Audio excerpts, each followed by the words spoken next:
camino de tu mano y confío en ti. Tú eres mi principio y mi fin. Soy tu hijo, Abba Padre, tú eres suficiente para mí. Camino de tu mano y confío en ti.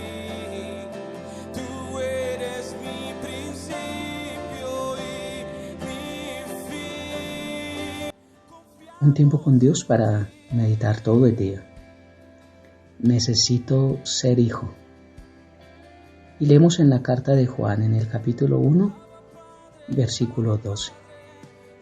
Dice la palabra de Dios: mas a todos los que le recibieron, a los que creen en su nombre, les dio potestad de ser hechos hijos de Dios. Por eso necesito ser hijo. Y la carta de Juan nos muestra lo que los libros de Mateo, Marcos y Lucas no nos dejan ver. Y es a Cristo como el eterno Redentor del mundo. El libro de Mateo es presentado a los judíos. Esto es importante saberlo, aunque son evangelios sinópticos parecidos, tenemos que entender las diferencias. Mateo, Marcos y Lucas cuentan casi lo mismo, solo que Mateo lo hablaba a judíos. Era para evangelizar a los judíos, a los que continuaban bajo la ley. Y Mateo presenta, cuando tú lees toda la carta de Mateo, está presentando a Jesucristo como el Rey prometido, porque los judíos esperan a su Rey, esperan al Mesías. Por eso Mateo se enfoca más en mostrar a Jesús como el Rey, como un Rey prometido. Y Mateo fue testigo ocular. Mateo anduvo con Jesús. Él le conoció, predicó con él, durmió con él, tomó la cena con él. Marcos no fue un testigo ocular de Jesús. Él no vio con sus ojos a Jesús. Tuvo una relación con los apóstoles, los cuales todos le comentaron la vida de Jesús. Por eso él escribe el libro de Marcos y él habla a los romanos, allí al Imperio Romano, y los evangeliza en la forma en que exalta a Jesucristo como el Hijo del Hombre, al siervo. ¿Por qué? Porque era muy importante para los romanos el servicio. Vemos cómo este imperio se cataloga en que el siervo es el que está abajo y a quienes servimos es el que está arriba. Entonces el que está arriba es el que manda y nos sirve. Pero cuando Marcos muestra cómo el Hijo del Hombre vino para servir y no ser servido, esto causa mucha impresión a muchos de cómo así, siendo el Hijo de Dios, no viene a ponerse en la punta, sino viene a estar abajo y viene a servirnos y a dar su vida por amor a nosotros. Entonces Mateo habla a los judíos como el Rey prometido. Marcos habla a los romanos como el Hijo del Hombre, como el siervo. Qué hermoso esto. Lucas también presenta a Jesucristo, pero está hablando a los griegos, es decir, al mundo, a los que no gustan de Dios, y les está evangelizando, pero está mostrando a Cristo como humano divino. Lucas enfatiza más la humanidad y la divinidad de Jesús. Muestra a Jesucristo. Y Lucas no anduvo con Jesús, tampoco le conoció. Pero él tuvo una relación estrecha con Pablo. Podemos ver en Lucas capítulo 1, versículo 1 al 14, como Lucas, siendo un médico y a quien se le atribuye el libro de los Hechos escrito por él, al andar con Pablo, conoce mucho de la vida de de Jesús y de todo lo que le hablaron los apóstoles y que conoció, y por eso escribe también esta carta, este libro de Lucas, pero presentando a Jesús como humano divino. Marcos fue escrito en el año 64-65 después de Cristo. Mateo en el año 69 después de Cristo. Lucas en el año 75 a 80 después de Cristo. Juan, escrito por el discípulo amado, es escrito del 85 al 90. Quiere decir que Pablo solo leyó la carta de Marcos, de estos 4 que estamos hablando. Pablo nunca conoció la carta de Mateo, de Lucas y de Juan, porque en su muerte, como registra que murió del 51 al 65 después de Cristo, no tuvo sino el pergamino para poder leer la carta de Marcos. Y esto es muy importante, el saberlo, de ver cómo estos libros sí hablan la verdad de quién fue Jesús. Entonces Juan nos está mostrando a Cristo como el eterno Redentor del mundo.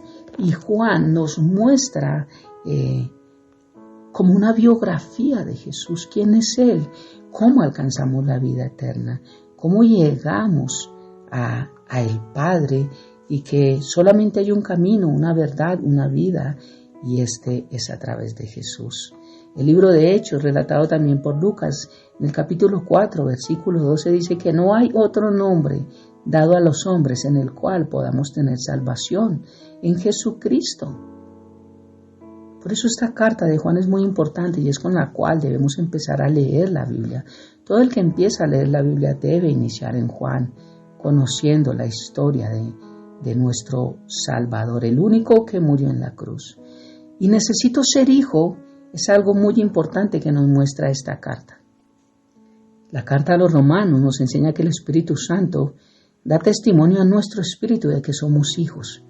Pero antes de que el Espíritu dé testimonio a nuestro espíritu, necesita pasar algo para que podamos ser hijos. Y es que cuando leemos esta carta de Juan, capítulo 1, desde el versículo 6 hasta el versículo 13, nos enseña lo siguiente. Dice, Dios envió a un hombre llamado Juan el Bautista para que contara acerca de la luz.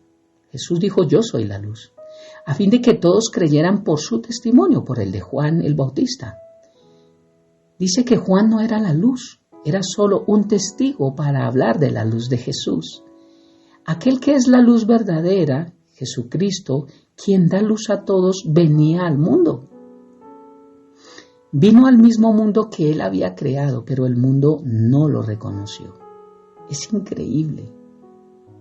Continúo, dice, vino a los de su propio pueblo, al pueblo de Israel, a su pueblo amado, y hasta ellos lo rechazaron.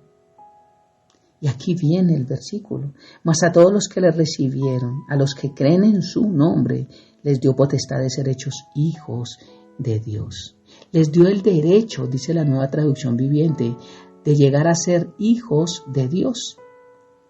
Ellos nacen de nuevo, no mediante un nacimiento físico como resultado de la pasión o de la iniciativa humana.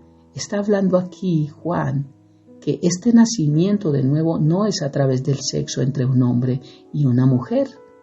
Dice, ellos nacen de nuevo no mediante un nacimiento físico como resultado de la pasión o de la iniciativa humana, sino por medio de un nacimiento que proviene de Dios. Nacer de nuevo, esta palabra en el griego significa nacer de lo alto. Toda buena dádiva y todo don perfecto proviene de lo alto, del Padre de las luces, en que no hay mudanza ni sombra de variación. O sea que para nacer de nuevo solamente la autoridad la tiene Dios desde el cielo. Dios no escoge quiénes son hijos y quiénes no somos hijos. Somos nosotros los que decidimos recibirle, creer,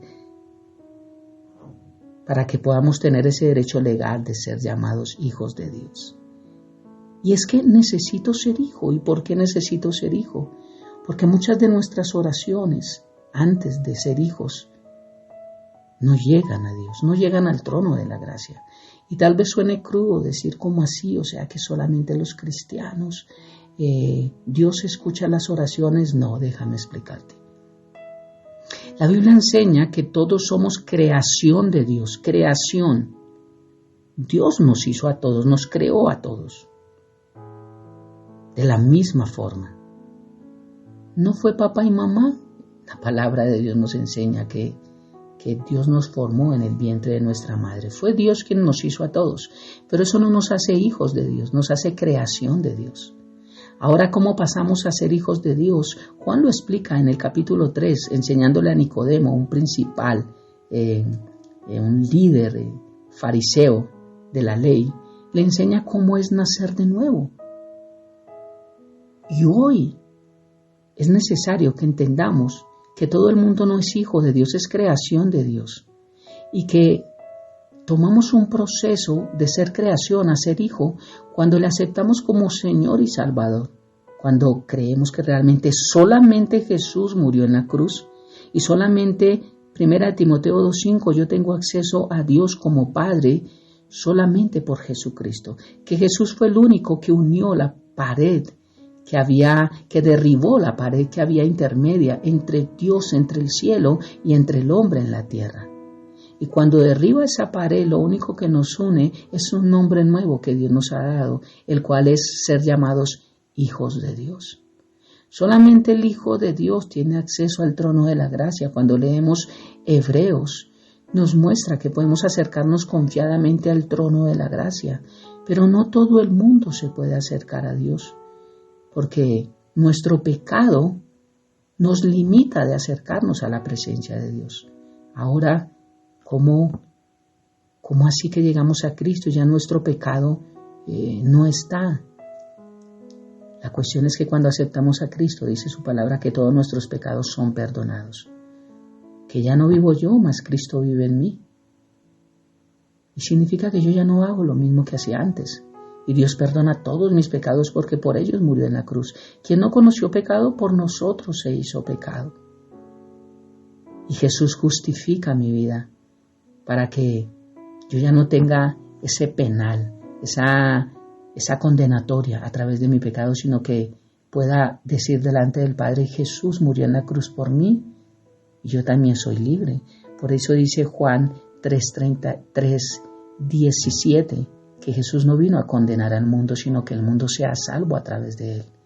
Pero quien no quiere creer en él y recibirle como único y suficiente Salvador personal, dice que ya ha sido condenado y la ira de Dios está sobre él, Juan 3:36. Necesito ser hijo. ¿Por qué necesito ser hijo? Primero, para tener vida eterna, porque ninguna religión me lleva al cielo. Está constituido para los hombres que mueran una vez y después de esto el juicio.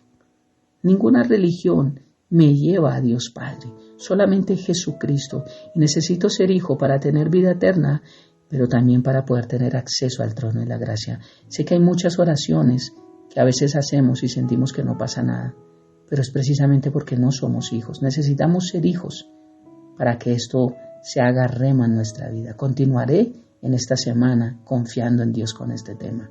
Oremos. Padre hermoso, gracias por esta mañana, gracias por este hermoso día. Gracias por permitirnos entender la necesidad de ser hijos tuyos, Dios. No solamente de ser creación, sino de ser hijos, de reconocer el sacrificio en la cruz. Si fuera tan fácil ir a la eternidad al cielo, viviendo nuestra vida como queremos y creyendo que todas las religiones van al cielo y que no importa, lo cual se llama ecumenismo, pues entonces ¿para qué Dios Padre enviaría a Jesús, a su Hijo, a morir en una cruz, si ya todas las religiones teníamos una solución sin Cristo? Y si todos somos hijos de Dios, entonces ¿para qué enviaba a su Hijo? Ya todo estaba solucionado.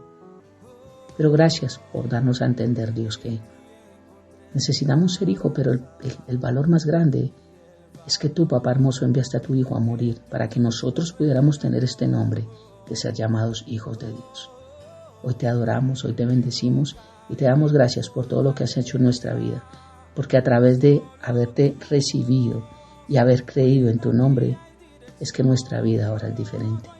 Te amamos y te bendecimos, Padre, y dejamos esta mañana en tus manos, orando a ti en el nombre de Jesús y bajo el poder de tu Santo Espíritu. Amén y amén. Bendiciones para todos.